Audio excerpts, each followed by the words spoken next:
Anggota DPR RI dari fraksi PDI Perjuangan, Yohanis Franciscus Lema masuk sebagai wajah baru dalam kontestasi pemilihan Gubernur Provinsi Nusa Tenggara Timur tahun 2024.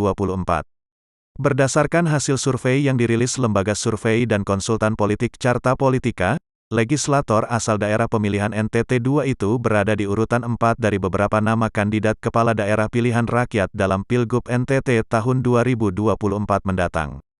Dari hasil survei Carta Politika yang berlangsung pada tanggal 4–12 Maret tahun 2022 dengan 800 responden itu, terdapat 12 nama kandidat calon kepala daerah yang elektabilitasnya melebihi 1%. Sejumlah figur yang masuk dalam daftar kandidat calon gubernur yang dirilis tersebut, merupakan politisi senior yang sudah lama berjibaku dalam kontestasi politik NTT. Politisi PDI Perjuangan yang akrab disapa Ansi Lema itu, tergolong baru karena baru memulai jejak politiknya di NTT ketika terpilih menjadi anggota DPR RI periode tahun 2019 sampai tahun 2024 dari daerah pemilihan NTT 2 yaitu Timor, Sumba, Rote dan Saburai Jua. Dalam survei yang dilakukan Carta Politika tersebut, Ansi Lema menjadi pilihan 10,4% responden, berada tipis di bawah seniornya di PDI Perjuangan, Emi Nomleni yang memperoleh 11,1%. Sementara kandidat lain yang memperoleh elektabilitas di atas 10% yakni Victor Laiskodat, 27,5%, dan politisi senior Partai Demokrat, Beni Kaharman, 11,3%. Namun, dengan margin of error survei sebesar 3–4%, maka posisi kedua, ketiga, dan keempat yang hanya selisih 1% dalam survei tersebut sebenarnya imbang.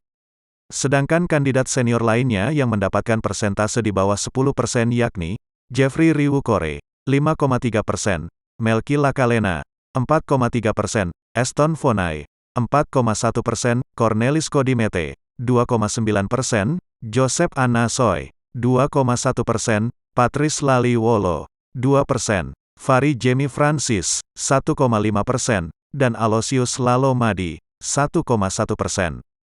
Menurut pengamat politik Eko Sri Raharjo, dalam 3 tahun terakhir figur Ansi Lema memang terekam melakukan gebrakan yang tidak biasa dalam kerja politik bagi rakyat NTT di level pusat.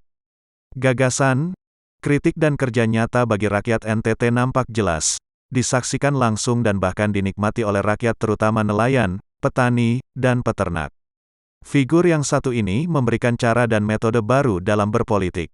Harus diakui banyak yang terkesima bahkan kagum dengan gebrakan kerja nyata Ansi, tuturnya.